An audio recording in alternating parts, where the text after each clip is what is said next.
It doesn't matter what you did, but what you do. People think that they did wrong, that they made too many mistakes to change. They often die on the hills that they've always died on because they think it's better to be consistent than to change one's mind all the time, to change one's beliefs.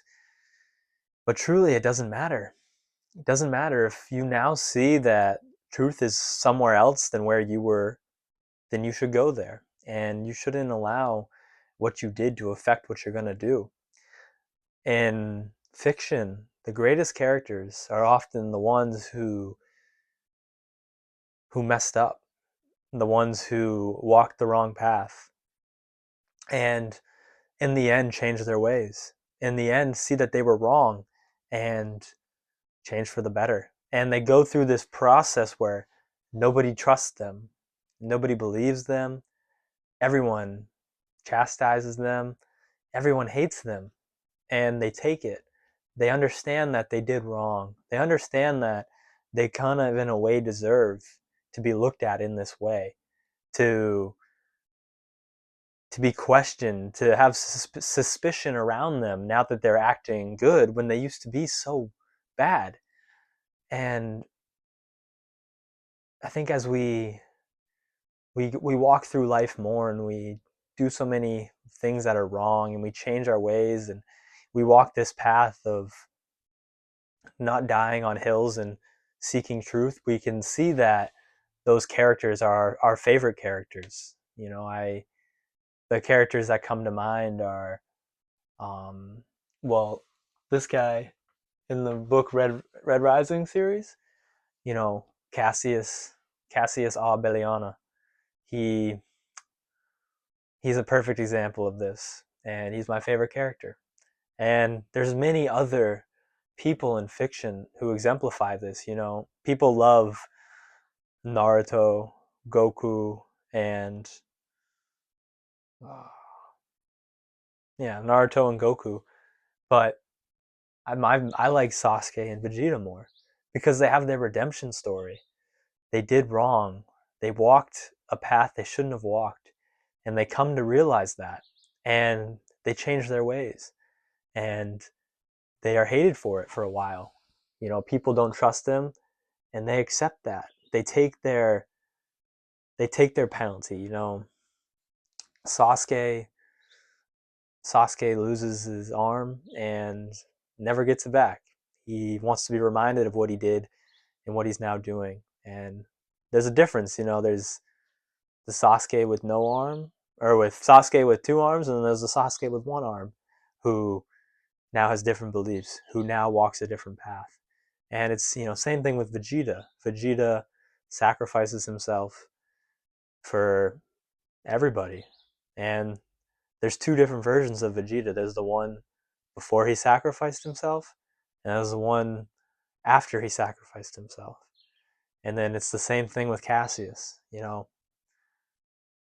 There's more of a likelihood that you understand the two other characters. So I won't spoil Red Rising because I think it's actually the greatest fictional story ever told. I like it more than Lord of the Rings. I like it more than any TV show, any anime, anything. It's, I think, the greatest story ever told.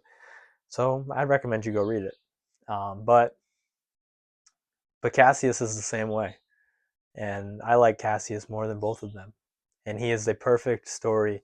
He is a perfect redemption story, and that's how we need to be. We're bound. Everyone has a redemption story. No one's walked a perfect path. No one's lived a perfect life. We've all made mistakes. We've all done things we wish we never did, and it doesn't matter. It doesn't matter what we did. We're no longer that person. We are now who we are with the knowledge that that's not who we want to be. So don't be like that. And that's all that matters. And understand that people don't, you don't deserve anyone's trust. You actually deserve their suspicion when you really think about it. When you've changed so drastically, they're not wrong to keep an eye on you. They're not wrong to think that this is a facade, that you're not really like this, that it's all in some self-interest delusion. which, I mean, it kind of is, but we all do that. It's a story for another day, or a topic for a different time. Um, but yeah, you don't blame these people. Just, and that's one thing I like about Cassius so much, because I'm giving too much away, but it's is what it is. He's chastised so much, and he never gets mad about it. He never allows it to destroy his honor. He never allows it to affect his virtue. He never allows it to make him any less of a man. He just accepts it and walks the path true to him. Walks a path few have ever dared to walk. A virtuous path that is the hardest to walk. And he walks it, and everyone treats him like he's a horrible person. And he accepts it, and he doesn't care. And that's how we need to be. Not care about what we did. Leave it in the past. It's dead. We can't change it. Everyone has things that they've done that they regret. Everyone's done things they wish they never did. But in the end, we shouldn't even regret these things. And we should be happy that we did them, because it allowed us to experience hell. And, there's a whole idea that, would you even know you were in heaven if you first didn't go through hell? That's one of the theories for why, or for the setup of the Divine Comedy. Dante has to go through Inferno, Purgatory, and heaven to get to God. And there's kind of an idea that if you didn't have to go through Inferno, through Purgatory, through hell, would you know that you were in heaven?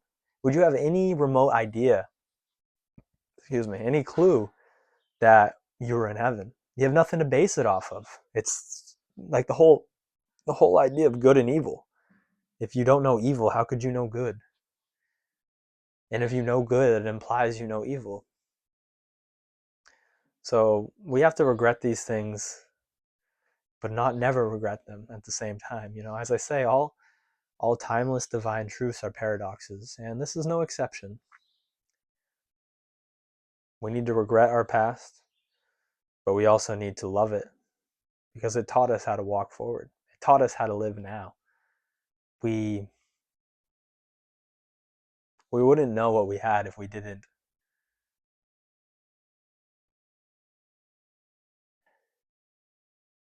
Or I guess we wouldn't know what we had if we always had it. And that's why we can't regret. That's why we have to be glad we did what we did. So now that we can do what we do what needs to be done, do the right actions, understand that this is the only path worth walking, and understand we know where the other path leads. We've been down that road before, and there's nothing for us there. It's like that line in The Matrix, when I've seen The Matrix once. I don't remember his name, but for some reason I remember this line where he's like, oh no, I think it's the girl, but like Neo's looking out the door, and she's like, you've been down that path before. You know where it leads. And it's like, that's how we are. We can look down these paths. They're so familiar to the things that we did, if not in exact, in nature. In nature, they're so similar to what we did. And we would be fools to continue to do that. Einstein says the definition of insanity is to do the same thing expecting a different result. No longer do what you did. You know where that path led. Do what you know needs to be done, and don't care that no one believes in you. Don't care that everyone's suspicious. They should be. You've done nothing to deserve anyone's hope. You've done nothing to deserve anyone's understanding. They're not wrong in doubting you. But you'd be a fool to doubt yourself. Especially when you understand these things, when you understand these concepts, how foolish it would be to doubt yourself. It's the power's within you. The divine spark is within you. All you must do is trust your intuition. Do what you know is right. Trust the rest doesn't matter. We all are walking redemption stories. Don't think that you're alone. Everyone is redeeming themselves. It's an active process. You're never redeemed. And that's not some cynical, depressing note. There's nothing wrong with that. It's a call to always be better. It's a call to realize that it doesn't matter what you did. Even if you did great things, what are you doing now? If you lived with honor your whole life, but now you have no honor, it doesn't matter. All that matters is what you do. The present moment is all that we have. It's simple enough. It's, at this point, I mean, yeah, it's simple enough. The present is all we've ever embodied. You've never lived in a past and you've never lived in a future. So don't care what you're gonna do. Don't care what you did. Don't spend any time out unless it's in reflective contemplation to improve the present, to do better now. That's all that matters, is what you do. What you did. I mean, as I said, I focused on us redeeming ourselves because we did wrong, but there's also the other side where no, now there's like a gap in between. In this portion of our life we did so much wrong, but then in this portion of our life, the more recent portion, we did so much good.